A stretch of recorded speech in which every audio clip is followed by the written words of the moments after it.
हंस देवाय नमः। देवाय नमः। प्यारे गुरुमुखो, जय सच्चिदानंद। जय सदानंद जी। एक बार भक्त अर्जुन ने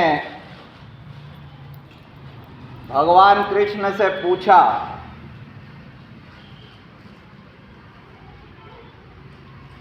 जो भक्ति करती हैं रूहें, अगर उनकी कमाई पूरी ना हो पाए, भगवान ने तो उसको कठिन शब्द कहा योग भ्रष्ट आत्मा। पर ऐसे श्री गुरु महाराज जी जो हमारे फरमाते थे, भाई जिनकी कमाई अधूरी रह जाती है,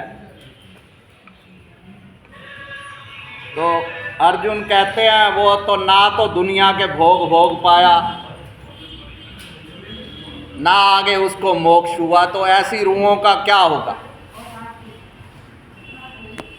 तो भगवान ने कहा कि वो आत्माएं दोबारा पुण्यशाली गुरुमुखों के घर जन्म लेते हैं, फिर अपनी कमाई, जैसे आदमी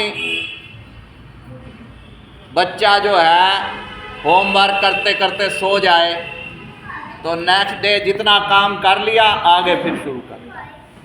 तो गुरुमुखों के घर वही बच्चे आते हैं जिनकी अधूरी कमाई होती है, फिर वो भक्ति की कमाई फिर शुरू करते हैं।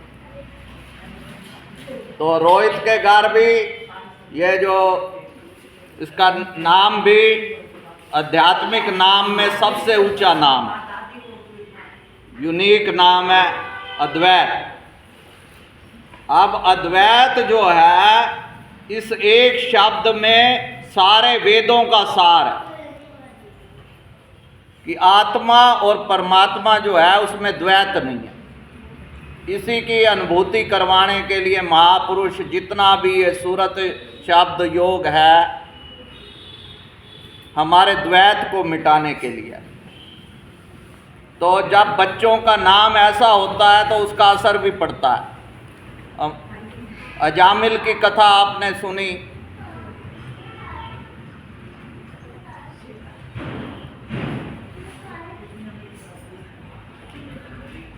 वो जिसके बेटे का नाम रखवाया था अजामिल था ना।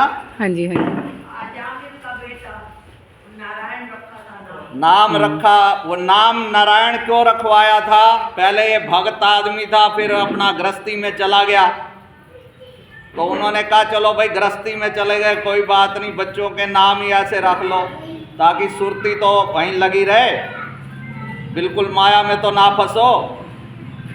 बेटा नहीं हो सके तो भाई ये नहीं कि घर में ही अपना काम, दोनों काम करो। इसलिए गुरु महाराज जी तो ने फिर नारायण नाम उनके सतगुरु ने रखवाया। तो आखिरी समय जब यमदूत आए तो वो अपने बच्चे को बुला रहा था, तो वहाँ पे भगवान के पार्षद आ गए, भाई इसको नहीं ले जा सकते। उन्होंने कहा ये नारायण तो अपने बच्चे को बुला रहा है। तो उन्होंने कहा भगवान इतने दयालु हैं, उनका नाम किसी भी नियत से लिया जाए तो उसका भी उद्धार हो जाता है।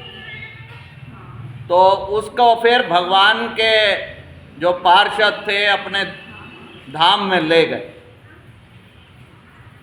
उल्टा नाम जपत जग जाना, वाल्मीकि भय ब्रह्म समाना।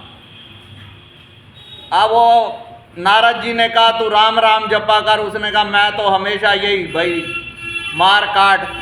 तो उन्होंने कहा मरा मरा ही कर चल तू, ये मरा मरा मरा मरा मरा, वो राम राम राम राम हो गया, तो उससे भी उद्धार हो गया। तो हमें श्री गुरु महाराज जी ने जो ये सच्चा नाम दिया है, भाई आदमी कहीं भी रहे, भगवान का नाम लेने में नुकसान तो नहीं है ना। मान लो कोई परलोक को नहीं भी मानता, कहता जी भाई इन चीज़ों पे कैसे विश्वास किया जाए। भाई इन चीज़ों को मानने से कोई नुकसान तो है नहीं, लाभ यह है आदमी उसके भाई अपने को गुरुमुख दिखाने के लिए अच्छे काम करेगा। अगर परलोक ना भी हुआ तो भी आदमी यहाँ पे तो उसकी स्तुति होती है ना, जो अच्छा आदमी होता है उसकी सारी महिमा गाते हैं।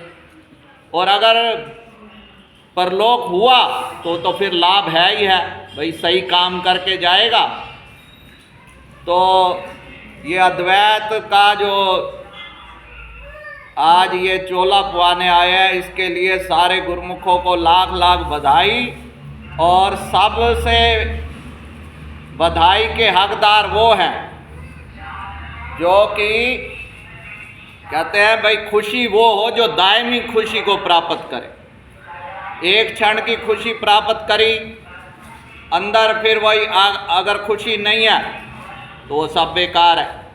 तो हमारे महापुरुष यही फरमाते हैं, जैसे ये दिवाली का त्यौहार आता है तो हमारे पंचम पातशाही भगवान जी फरमाते थे कि बाहर की खुशियाँ तो आ सकती हैं रंग तमाशे से, पर अंदर की खुशी जहाँ नाम का प्रकाश होएगा। तो जब गुरु महाराज जी की कृपा से हमें सारे ऐसे सुख मिलते हैं, ऐसी दात मिलती है, तो हमें भी चाहिए भाई वो हमारे लिए सारा कुछ कर रहे हैं तो हम भी उनके प्रति कृतज्ञ रहें। उनके जो 5 नियम हैं उनकी पालना करेंगे तो ये लोक सुखी होगा और परलोक भी स्वेला होएगा। श्री परमहंस शरणं गच्छामि। बोलो जयकारा बोल मेरे श्री गुरु महाराज बोलो जय। बोलो सांचे दरबार की जय।